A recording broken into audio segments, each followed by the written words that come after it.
Assalamualaikum warahmatullahi wabarakatuh. Alhamdulillahi rabbil alamin. Wassalatu wassalamu ala asrafil mursalin Sayyidina Muhammad wa ala alihi wa sahbihi ajma'in. Amma ba'du.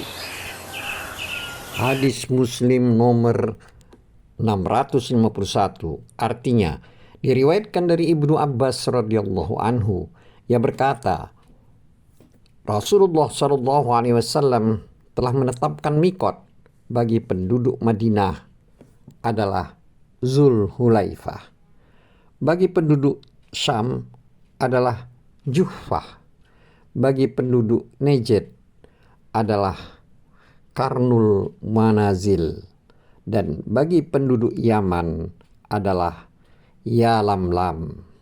Sabda beliau, mikot-mikot tersebut adalah bagi orang luar yang hendak berhaji serta berumroh yang melewati mikot-mikot tersebut. Adapun orang-orang yang dekat dengan mikot-mikot tersebut, ihramnya dari daerahnya sendiri. Demikian seterusnya, sehingga penduduk Mekah berihram dari Mekah sendiri.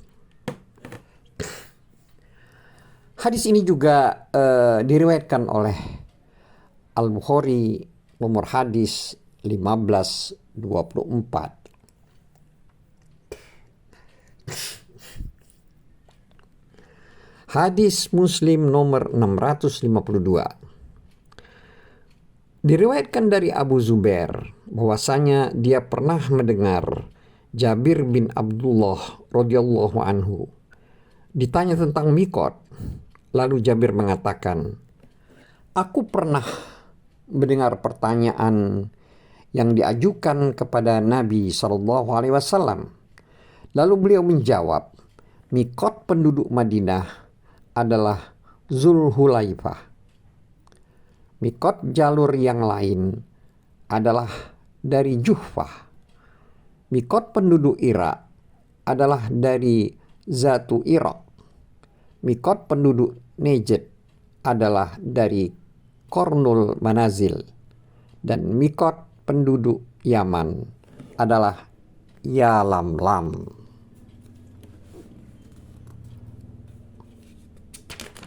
Hadis Muslim nomor 653. Artinya, diriwayatkan dari Aisyah radhiyallahu anha, istri Nabi Shallallahu Alaihi Wasallam, ia berkata, aku telah memberikan wewangian dengan tanganku kepada Nabi Shallallahu Alaihi Wasallam ketika beliau hendak berihram sebelum memasuki ihram, juga ketika bertahallul sebelum tawaf di Baitullah.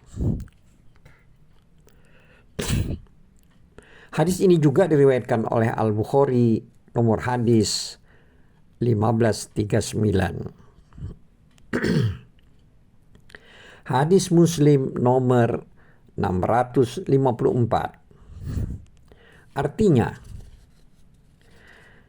diriwayatkan dari Aisyah radhiyallahu anha, ia berkata, seolah-olah aku masih melihat wewangian atau misik di kepala Rasulullah Sallallahu Alaihi Wasallam ketika beliau berihram. Hadis ini juga diriwayatkan oleh Al-Bukhari nomor hadis 271.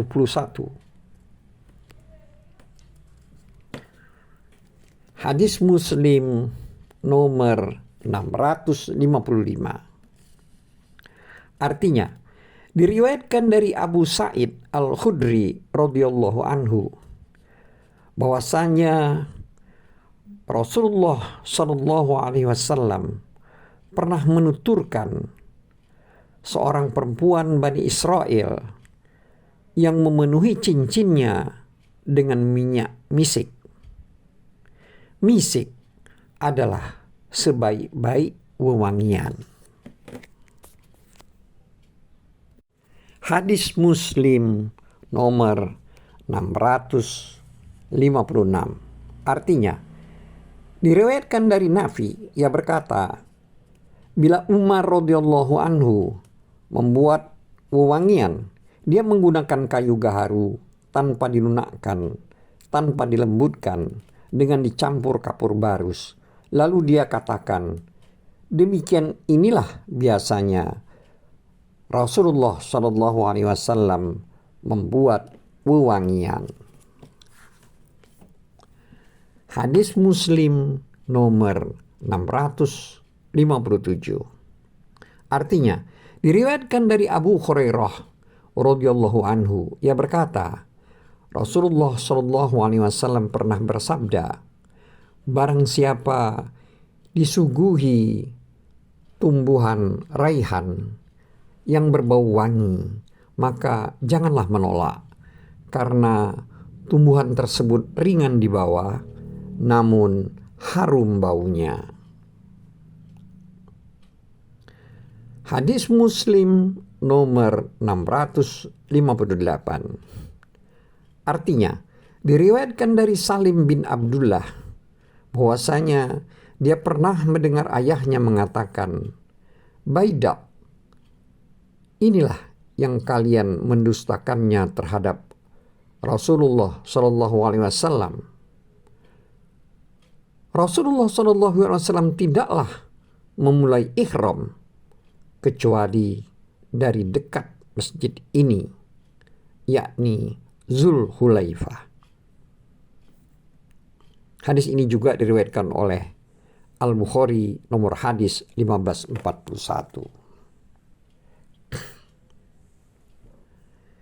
Hadis Muslim nomor 659.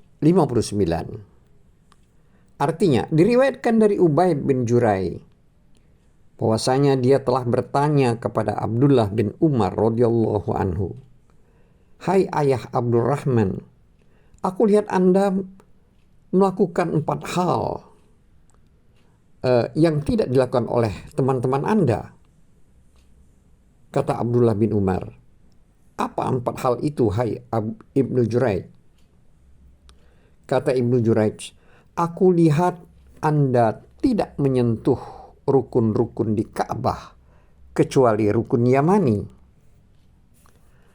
Aku lihat Anda mengenakan sandal jenis sabtiyah, yaitu kulit tanpa bulu dan telah disama.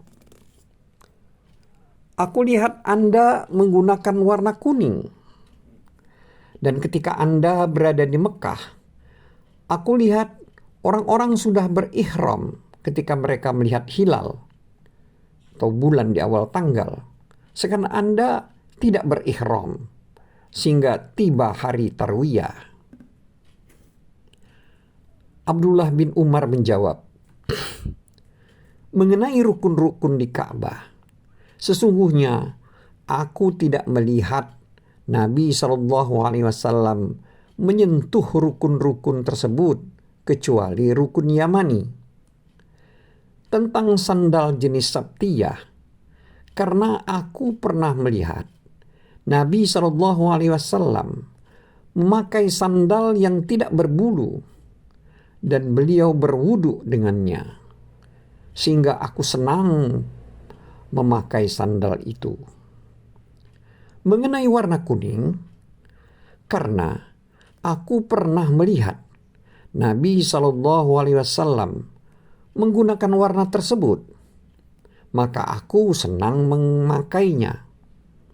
Adapun tentang ihram, karena aku tidak melihat Nabi SAW berihram kecuali setelah kendaraannya melaju cepat, yakni ketika hari Arafah hampir tiba. Hadis ini juga diriwayatkan oleh Al-Bukhari nomor hadis 166.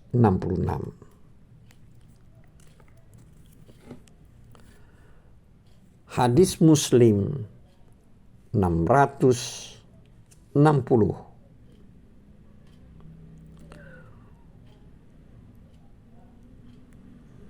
Artinya, diriwayatkan dari Jabir radhiyallahu anhu, ia berkata, kami pernah memulai ihram bersama Nabi SAW pada haji ifrad, sedangkan Aisyah memulai umroh. Ketika kami berada di Sarif, Aisyah terhalang sehingga kami tiba. Kami tawaf di Ka'bah dan sa'i antara Safa dan Marwah.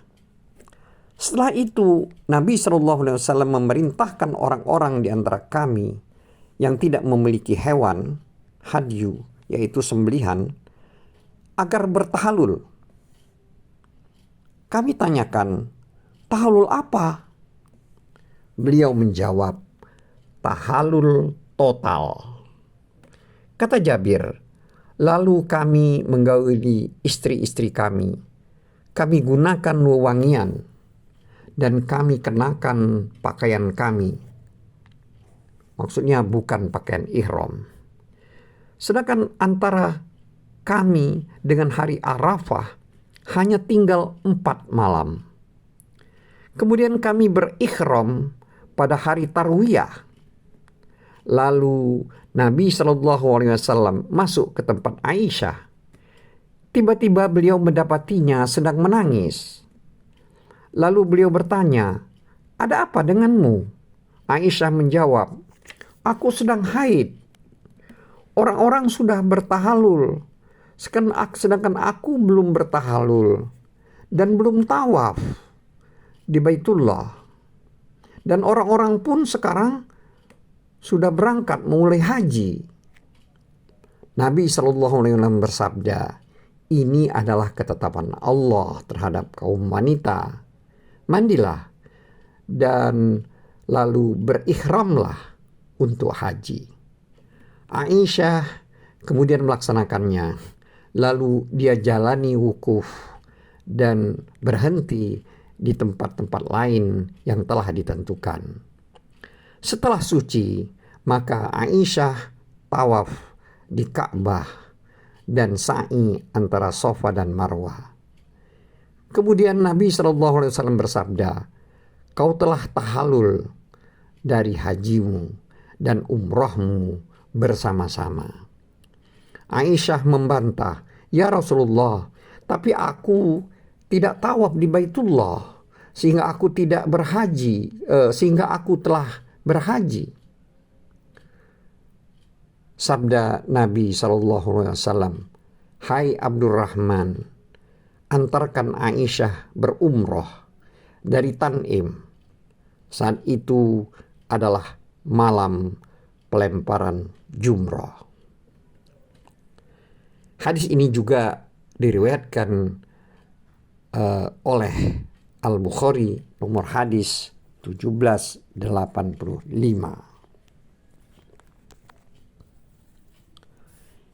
Hadis Muslim nomor 661.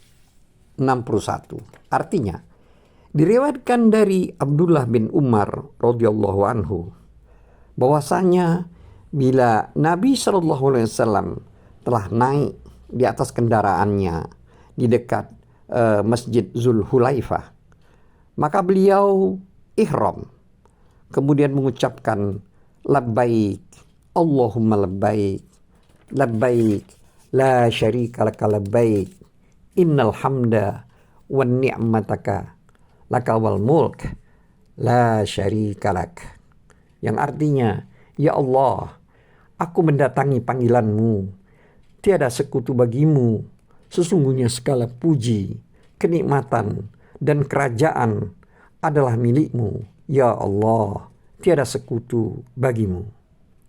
Kata para sahabat, Abdullah bin Umar menambahkan talbiyah tersebut dengan bacaan labbaika labbaik labbaika labbaik labbaika wa alaika wal akhiruka biyadaika labbaika wa gharraba ilaika wal amal.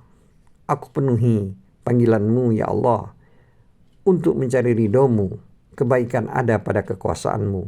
Aku penuhi panggilanmu ya Allah sebagai amal ibadah, untuk mencari ridhomu. Hadis ini juga diriwayatkan oleh Al-Bukhari, nomor hadis 1549. Hadis Muslim nomor 662. Artinya diriwayatkan dari Anas radhiyallahu anhu. Ia berkata, aku pernah mendengar Nabi SAW memulai ihram umroh sekaligus haji dengan mengucapkan labbaika umrotau wa hajjan, labbaika umrotan wa hajjan. Aku datang memenuhi panggilanmu ya Allah untuk berumroh dan berhaji. Aku datang memenuhi panggilanmu ya Allah untuk berumroh dan berhaji. Hadis ini juga diriwayatkan oleh Al-Bukhari nomor hadis 4453 dan 4354. Hadis Muslim nomor 663. Artinya, diriwayatkan dari Abu Hurairah radhiyallahu anhu dari Nabi sallallahu alaihi wasallam.